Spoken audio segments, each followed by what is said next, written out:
speaking with Jim McCann. He is the founder of a national brand called 1-800 Flowers. He has a fascinating story that goes back across more than several decades. Good afternoon, Jim. John, how are you today? Good. Jim, you started with a flower shop and you had some vision, you saw some things that opened up, and tell us how you moved into that business. Sure, John. I've been fortunate in my life that I've had lots of little jobs growing up as a kid and a young person, but I've only had two career kind of positions. The first was an accident of sorts. I worked being as an Irish Catholic kid from South Queens, I had a genetic requirement to be a bartender. And being a bartender has led to both my careers. The first was I was working at a local pub. One of my customers, a friend, worked at a home and school for boys, and he ran a group home there. And I'd ask him about the work all the time. So finally, he said to me, "Geez, you seem like you have an interest in what it is I do." He said, "Why don't you come down and have dinner with me and the boys one night?" So I did that. And we had a nice dinner. He had a two-story brick home in a kind of tough, very tough neighborhood in New York City. And he had 10 teenage boys. Well, the oldest was 20, but 9 teenagers and one 20-year-old. And I had dinner with them, and he said to me after dinner, he said, "Why don't you come down to the office, we'll chat for a bit." And he said, "Do you think you'd ever like to give this kind of work a try?" So I said, "Yeah, I think I would." He said, "Okay." He flipped me the keys and said, "You're on duty tonight. I'll see you tomorrow morning." And that began a 14-year career for me at St. John's Home for Boys, which was in so many ways rewarding, challenging, educational, transformational. Now, here I am, very young, just a year or so older than the oldest boy in the house. And I began my career there as a live-in counselor. So we had a house mother who would do the cooking and meal preparation and everything. She'd leave by 6 or 7 o'clock. And then it was me until 10 o'clock the next morning when the day staff would arrive. My job was to keep the kids out of trouble, get them to bed, get them up in the morning, and off to school. And that was, and I would tell you, I was awfully bad at it to begin with, and I never realized how much I would become my father in a very short order of time in terms of all the things he said I found myself saying. So it was a great way to grow up personally. It was a great way to learn a lot about myself. I probably crammed a couple of decades of psychotherapy into a year or two, but it was a wonderful and rewarding in every way but one experience. And the one where it wasn't rewarding was financially. Not-for-profit social work world, social services world is not high paying. And I had married young then. I got married while I was doing that work. We started a family young, and I was always looking around for different ways to supplement my meager income. And I had just, my dad was a painting contractor, so I grew up working for him. And I learned how to do those things. So I'd buy buildings in tough neighborhoods, fix them up, renovate them, rent them out, or sell them. And now I'm working on Friday and Saturday nights at a nice place on the Upper East Side as a bartender to supplement my income. Now I'm the administrator of the Home for Boys. So it's not a 24/7 live-in job anymore. And so I'm working Friday and Saturday nights to supplement my income. I have another friend who owns a flower shop across the street. He's a regular customer. And late on a Saturday night, he'd be there often while we were getting ready to close. And we got chatting, and he said, "You know, I'm going to be selling my flower shop that I own across the street." I said, "Oh, really?" I said, "Why?" He said, "I have this new business idea I'm going to pursue." So I said, "Well, how much are you asking for that flower shop?" And he said, "Well, $10,000. Well, serendipity was that's exactly the profit I had in the building I had just sold in Brooklyn. And so I said to him, "Nick, do you mind if I come work there a couple of Saturday afternoons before I come to work at the bar?" He said, "Sure, but why?" I said, "Well, maybe I'm a buyer." And I understood retail from having worked in it as a kid, and the flower shop business seemed like one, John, that I could learn. It didn't seem like it was rocket science.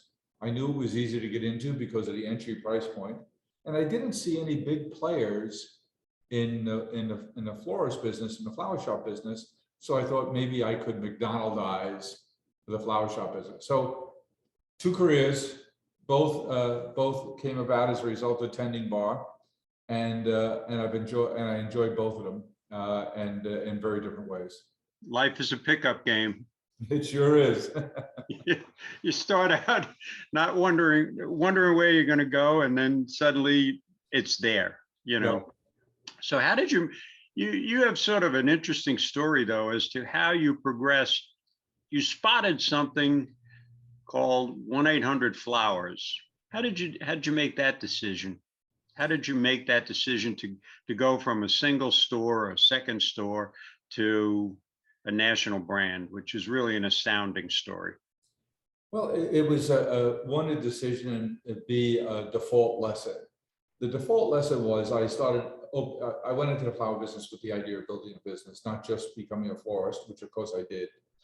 And I opened up the second shop 6 months after the first one, 6 months later, the third shop. So I went in with the idea of building up a little chain. What I discovered over 10 years in opening 40 some odd flower shops was that there was really no economy of scale. You started to run out of family members and neighborhood friends to work in your businesses, and you really didn't have scalability. In fact, it might have been a disincentive for scale in terms of your operating overhead. And it's a reason why flower shops so often, John, are family businesses, because you have these regular businesses here, and then you have these spikes: Thanksgiving, Christmas, Valentine's Day, Easter, Mother's Day, Father's Day. You had these crazy spikes. And so families are the only ones who could adjust to that, because everyone would take vacation days or personal days from their real job to help out in a family business on those peak days when you have a 10x over your normal workflow. And so we saw in our business a disincentive there. So I was looking around for how else can I grow a business that went beyond opening just more shops. And around that time, 800 numbers had really come into vogue, and they passed some legislation that said the telephone company didn't own the 800 number, which heretofore they had. They said the consumer, the company, the owner, owned the number, and therefore it was portable. So if I got my number from AT&T, I could now move it to, at that time, MCI or Sprint or any of the other telco providers. And so that created a change in the atmosphere. And everyone wanted to have an 800 number, and everyone was doing everything they could to get you to remember their number. So I remember Sheraton Hotels had a campaign on TV with singers and dancers and kick lines singing 800-325-3535. And they were spending a fortune to get people to remember that. And I know one person who remembers the number, and that's me, but I don't know how effective they were at other people. So I said, geez, wouldn't it be easy if you could just dial the number based on the letter correspondence on the phone? And so that caused me to go and find that number, where it was assigned geographically. A couple of guys had gotten together and tried to make a business out of it, but it had failed kind of quickly. And so I wound up buying the company that had the 800 number in it, but there was nothing else left of the company. And so it was a decision, an affirmative decision of, yes, there's got to be a better way, because I learned a lesson that just adding more shops wasn't going to get me there. Legendary story of 1-800-Flowers as it became a nationally recognized brand. Then along comes another guy that you knew, Walter, approached you after you had reached a rather large milestone in your career. You looked at a situation that was very near and dear to your heart and said, we got to change this. Smile Farms. Sure. Let me tell you how that came about. It's a combination of different things, John. So my brother Chris and I have been working together for forever. My brother's 10 years my junior. I'm the oldest of 5 kids. Chris is the youngest, by 10 years younger than me.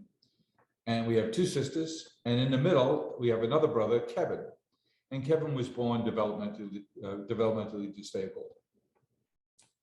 Back to the company, we're privileged here at Flowers and our related companies like Harry and David and Cheryl's Cookies and Personalization Mall and Simply Chocolate. We have all these gift brands. And we have all these wonderful people who work for us, many of whom we find to be very generous with their time and their effort and their money in helping charitable efforts in their communities. And we're always struck by how generous these people are who we're privileged to work with. But what we didn't have, John, was one charity that we could really put our wood behind, in the sense of not only our time and our money, but our creativity and all of our energies. And we were always saying, you know, what one charity could we really make a difference with? And we saw the benefits of other companies having done that. I always marveled at McDonald's with what they did with Ronald McDonald House, and how they had such an impact on such an important group of people in need on a national and global basis, and how that really impacted how people felt about their brand and how people who worked there felt about the company they worked for because of the work they did. So we're always in search of that. And lo and behold, you mentioned Walter. Walter Stockton is a friend and the founder of an organization called IGHL, Independent Group Home Living. And we're very, very fortunate in that Kevin was in a home in upstate New York, a few hours away. And because of that, he wasn't as close and such a strong part of our family as we'd like him to be if he was closest to all of our families geographically. So I've been introduced to Walter back in the early 90s, and by a mutual friend who asked if we couldn't do some promotional things in support of IGHL. And IGHL, Walter started on his own back over 40 years ago, because he saw that people were being put out of an institution on Staten Island called Willowbrook. And they were being forced back into their communities, but there weren't enough programs to help them. So Walter was teaching at Suffolk County Community College, and he went to a local business group and said, hey guys, I'm willing to put up my time and sweat equity here, but there are so many people from our community who now have no place to go, who need care. Why don't we pass the hat and see if we can't build a group home to at least take care of 10 of those people? And so we did that over 40 years ago. Fast forward, IGHL takes care of about 8,000 people a day on Long Island, with day care programs, with rehab programs, with residential programs, with group homes, with senior living programs, because now this population of people actually lives to the same ripe old ages as the rest of us now. And so sometimes there's nursing home care involved. Some of them are medically frail. Some of them are children with very tough medical conditions. And so Walter just is a creature of growth. And if he knows people are in need, he's going to try and solve that need. So we were introduced, we did some work together. And finally, I asked him, I said, you know, my brother Kevin's doing well in this wonderful place in Sullivan County, but we would love to have him closer. Would you mind asking your team to evaluate him to see if he might be appropriate for one of your group homes? Indeed, he did. And in 1994, Kevin moved into one of IGHL's group homes and has flourished ever since. But 6 years ago, Walter calls me and says, Jim, people like your brother Kevin and so many other people in my agency are like him, that they could and should be working in their community, but I can't find jobs for them. But I have an idea. And his idea was that Chris and I would get out the checkbook, we'd buy a piece of property, we'd build some greenhouses on it, and we'd create work opportunities for them to grow flowers and plants, because he knew that if they grew them, even though they're in a not-for-profit world, that we could get that our florists would be interested in buying those materials. And indeed, that worked out perfectly. Here in the United States, 80% of developmentally disabled adults are unemployed. 80%. It's unacceptable, and we're going to change it. It's our responsibility in the communities in which we live to help those who live in our communities, to help those in need. There are work programs throughout the country, from the elementary school age into middle school, high school. They even have college programs. The problem that we have nationally is that you hit a dead end point. So what we're doing here at Smile Farms is we're creating that structure. This is actually a functioning business model. We're actually putting people to work, growing the plants, interacting with the customers. I love to grow things for my family and my friends. Every day, make sure the plants stay thoroughly soaked. Make sure they're okay. Put the hot lights, cover them up, and they grow. So 6 years ago, we created Smile Farms, where we grew flowers and plants. But over time, we have the same drive that Walter does in terms of there's so many more people, so many more families in need. How do we do more? So we start fundraising. And what do we find along the way, John? Boy, do our people here at Flowers take to it. These people of millennials and Generation Z, who everyone told us we're going to be lazy and self-centered and only interested in their own worlds. It's nonsense. They're hardworking, they're caring, they give their time, their energy. When we're trying to do one of our fundraising events, and we have a half a dozen big events throughout the year to try and raise money to fund our growth efforts at Smile Farms, these people volunteer in droves. And not only that, we get to know them better.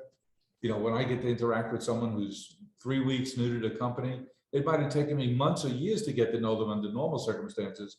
But when we're working a fundraiser together and stuffing bags in a goodie bag at a golf outing, you get to know people really well.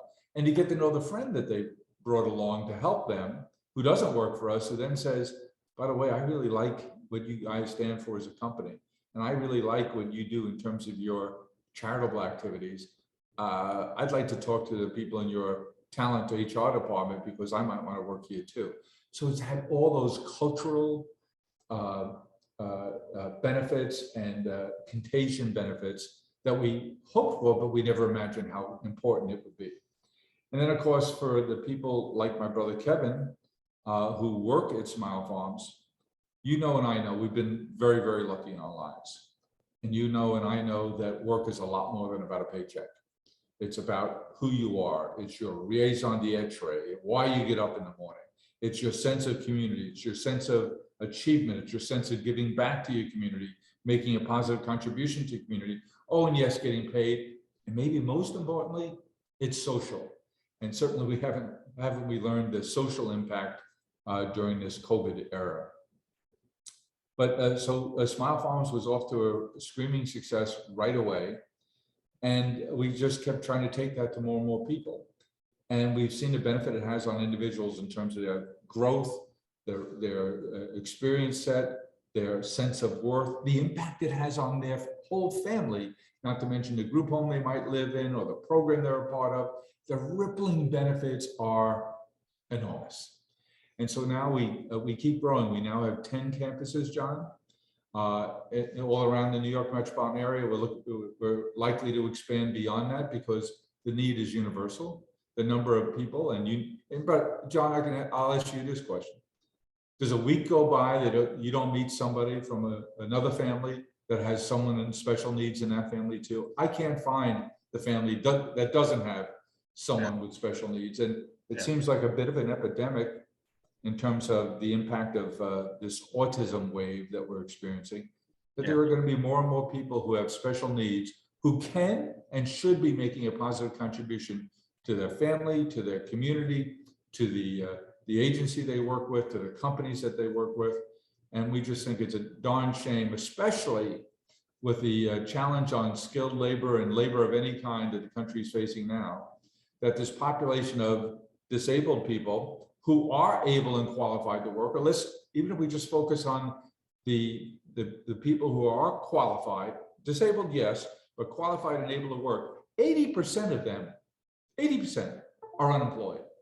And it just seems like a crazy mix match, and we're trying to do our little part to narrow that gap. Did you run into any barriers that in any way held you back by government, local regulations, anything like that? Or did you find cooperation when you decided you were going to do this? And, did anybody come out and get in your way? I wouldn't say so, John. One of the things that I'm amazed at and gives buoys my spirits is how much people want to go out of their way to help. Yeah. The only thing that I can think of along those lines it's the unintended consequences of, let's call it people's good intentions. I don't know the people, but I'm sure the intentions were basically good.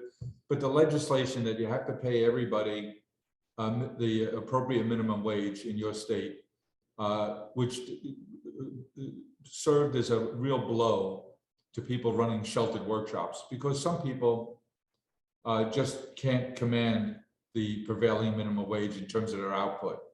So now many of those people have been put out of work, or they're working far fewer hours than they could or should because of this minimum wage requirement. So I assume it was well-intentioned, but it had a negative unintended consequence on the sheltered workshop community and people with these special needs getting to be part of the workforce. But in terms of municipalities, we're headquartered here in Nassau County on Long Island. The Nassau County Executive, Laura Curran, and the Suffolk County Executive, Steve Ballone, their teams, their people, their offices, they as individuals have been extremely supportive and go out of their way to say, we need to put more people to work. How can we help you ramp up quicker?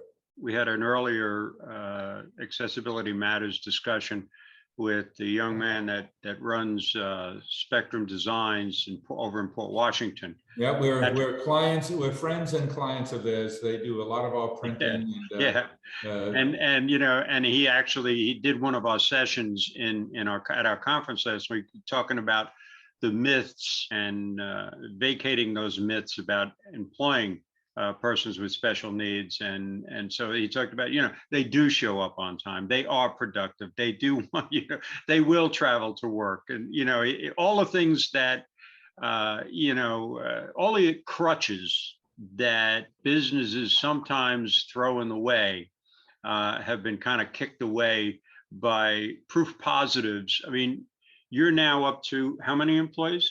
140? Smile Farms are about 340 now. 340 persons getting a paycheck. Yep. Yeah, pity is not a part of their lives anymore. No, it isn't. Let me tell you a story that makes that point. There was IGHL has an annual dinner dance as one of their staples in their fundraising calendar, and it's always held the Thursday in May after Mother's Day.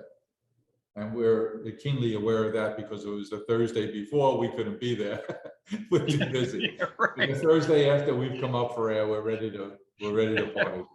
So before you go to vacation. Well, vacation's a long way off at that point. But anyway, we were at that IGHL dinner and just a couple of years ago. And a couple comes up to me to say, I just want to thank you and your family for what you do with Smile Farms. And they proceed to tell me their story. And the story was that they have a daughter, and we'll make up a name, we'll call her Emily. And Emily and you know the story, not hers in particular, but this circumstance. They have 3 children, all grown. Emily, the youngest. She has an older brother and older sister, are married, have their own families, and live in communities nearby. Emily ages out of school programs, and there is nothing for her to do. Yeah. So she sits around all day watching TV in the house. She has no friends, no social interactivity.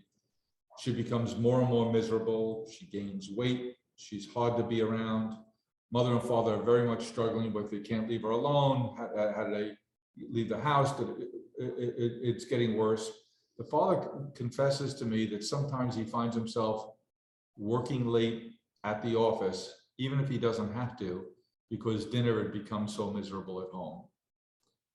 Her brother and sister had become less frequent in her life because she was a troubled person to be around. And lo and behold, the wife had met Walter Stockton at an event. And she told Walter her story and that of Emily's. And Walter said, why don't you send her down and we'll evaluate her and see if she wouldn't be appropriate to find a job at Smile Farms. Fast forward, she does. She starts working there. And this couple is telling me that Thursday night that their lives have changed. That Emily has lost weight. Her health has improved. She's still complaining, but now it's about how hard she has to work.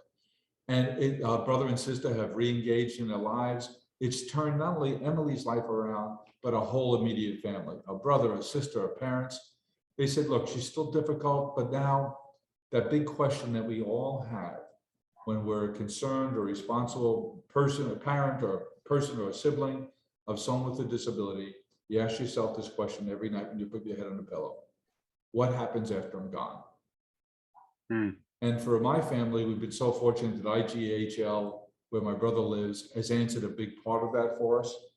And now that he's gainfully employed, he and I had dinner together, my wife and he and I had dinner together last night, and he's chatterbox about what's going on at Smile Farms, what they're planting now, what's going next, and how he spent the whole week disinfecting and sanitizing all the pallets they used for the last crop.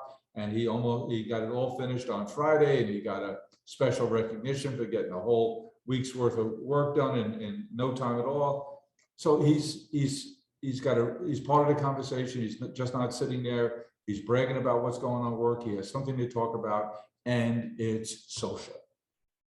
And if you're socially denied, all of your issues are magnified and multiplied. And he's become purposeful. Indeed. You know, what you just described is a person who, as you said before, you get up every morning and you have a purpose to what it is that you're seeing in front of you for the next 15 or 16 hours. You know, and that's what you do. That's what I do, and that's what people like us do. Yep. For years, that was segregated far, far away from where they were. You can't do this. Well, it turns out they can do it. Do they need extra help? Yes. Do they need different structures? Yes.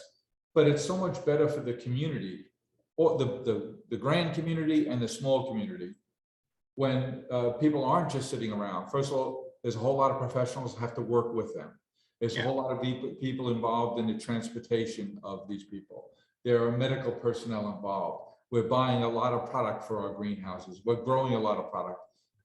Friends of mine that are restaurateurs and chefs have stepped up and say, hey, could you grow for us blank microgreens, these kinds of herbs? And if you do, I'll buy everything you can grow and use them in my restaurant. And then the circle of life kind of thing that happens, John, that is most encouraging is when you see, we have a facility where just about everybody is in a wheelchair, all these kids, and they're profoundly disabled. Yet just a month ago, when we finished growing in our outdoor raised hydroponic beds, our cucumbers, our tomatoes, and our peppers, we were growing so much we couldn't use them in all our group homes and all our other not-for-profit facilities. We had extra. And to see them, the pride on their face when they close the door of the truck and the truck takes off to go to the soup kitchen nearby where we give them our produce, our excess produce several times a year. The pride on their face that they know that they were helping somebody else with a different need than theirs. There's no describing the pride that they demonstrate when they're in that circumstance. So I love the idea of people with one need helping people with a different need.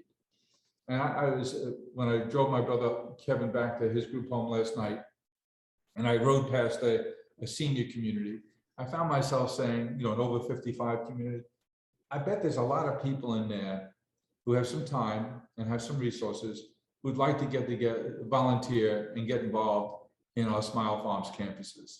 And I was just last night thinking, how do I find a way to formalize that and make that happen?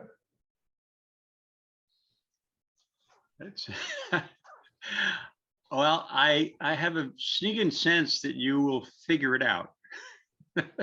Well, we'll certainly try. You haven't let fences stand in your way before. You probably won't this time either.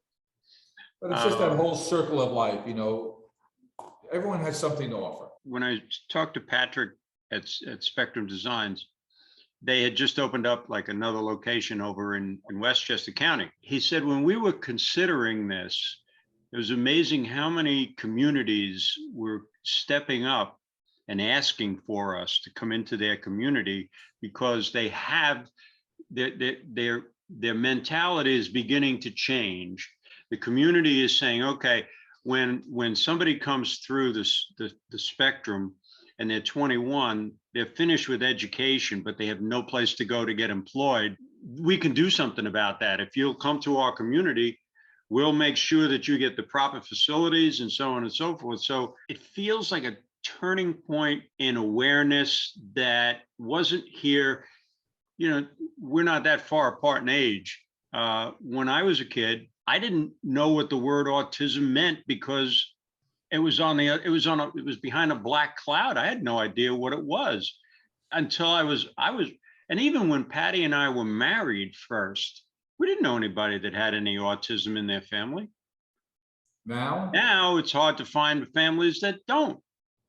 In one way or another, somebody's sister, somebody's cousin, you know, the numbers are staggering. They truly are. I think we're in an early point of an age of enlightenment here. Yeah. In that every citizen can make a contribution one way or another. As you say, when we were kids, it was the dark ages. These people were hidden away.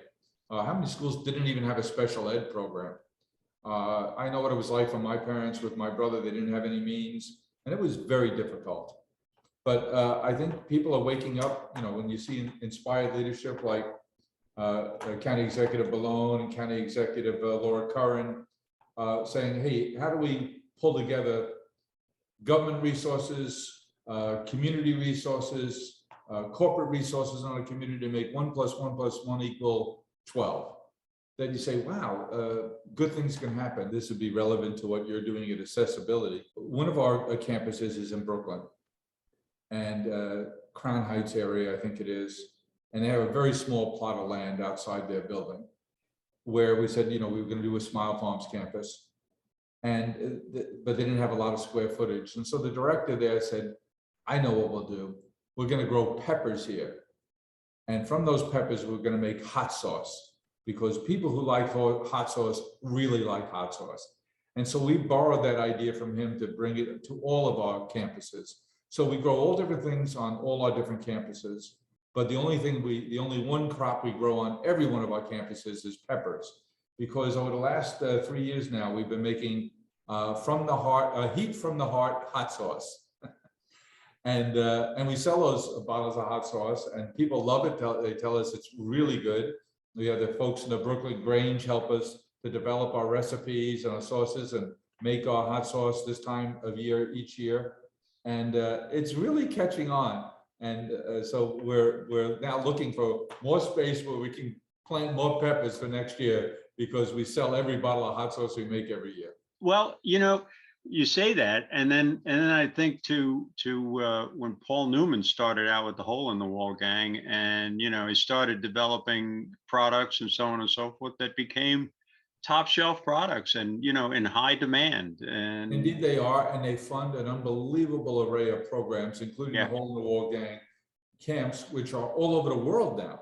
They're in Africa, they're in the Middle East, and it all comes from people saying, hey, I could buy this salad dressing or this salad dressing, but if I buy this one, some kid's going to benefit from it because some kid who has a terrible health condition is going to have his first ever camp experience, and that could change his life. I think I'll take Paul Newman's on. I'll tell you one last story that I was reminded of yesterday. We have a picture that I'll describe to you in our home in our beach house where I was with my brother Kevin last night. And it was about 3 years ago on Mother's Day. I get a call from the promotion people at the Mets. Hey, because you're a big promotional partner with us at Flowers, would you like to have someone throw out the first pitch on Mother's Day? Well, clearly I wasn't available. My brother Chris wasn't available because we're all working on Mother's Day. But we got the idea. So my sister Julie took my brother Kevin, who lives in the IGHL group home and is a longtime employee of Smile Farms now. And he is a super Met fan. I think he watches every game and sometimes the encore too. You're really in it. So we have this unbelievably great picture of my brother Kevin on the mound at Citi Field from behind the catcher. And you can see his picture on the Jumbotron in the background. of him winding up, getting set, coming to a set position before he threw the plate. Of course, he threw a strike. And that night we're back at my house for dinner late in the evening, because when we all get back from the office and the shops, and Kevin and my sister Julie are there, and she's showing us the video of Kevin on the mound and the pictures that we gotten from the official photographer. And you remember, our kids, we have all had our days, our religious events like our first communion, your graduation from first grade, graduation from middle school, high school, college, wedding days, we've all had our days. And Kevin hasn't had those days other than his accomplishments in Special Olympics. But he said, he gets me on the side that night and I said, Kevin, how'd that feel? He goes, Jim, this may have been the greatest day of my life. Oh. Well, he may have that wrong. That might have been the greatest day of your life. It was a great day. And we each Yeah, it have that was. blow up picture. We each have it in our house, and Kevin has it hanging in his room and in his group home on Long Island too. So Can you imagine? I mean, I can't imagine becoming an adult and going through life, and you get an experience like that, and that's a legitimate response. That may have been the greatest day of his life. Yep. And God bless everybody that had anything to do with it. Yep, the Mets folks are great. My sister Julie, who's great with my brother, they're cheering him on the sideline. You see her in the corner of the picture. She just ran a program last week called Sips and Stems to benefit Smile Farms. So a friend of ours who's one of the best wealth managers in the country, she's at UBS, her name is Sharon Sager. She pulled together a group of her friends out on the beach at West Hampton at the local country club. And Julie came out and did a program where they sampled wine and they made floral arrangements. So they just had a grand old time, a few dozen ladies. And they call it the Sips and Stems program. And women loved it and were very generous to Smile Farms as a result of this wonderful community building experience they all had together. The topic that we have under discussion is accessibility matters. You deserve all the applause and all the accolades that you can possibly ever find. I know you don't want them, but the frustrating thing, John, that and which is why you started the business you did, is there are so many more people that we're not reaching that need what we do. The fact is that we are reaching. We had this 3-day conference last week. Didn't know what to expect. Brought in most of the speakers, in fact, all of the speakers, including the keynoters, were all on the A list of people in the disability range, people from Google, people from NBC, and we didn't know who would show up. Well, we had 2,000 people show up. Wow. That sat in on it, so for an unknown entity, that was gratifying. Keep on making a difference there, John. Always good to get a chance to speak with you. Here's a group of people who are self-sufficient, who are doing something that's meaningful, growing these beautiful products that are born and consumed in their own communities and feeling awfully good about it. Wouldn't you smile?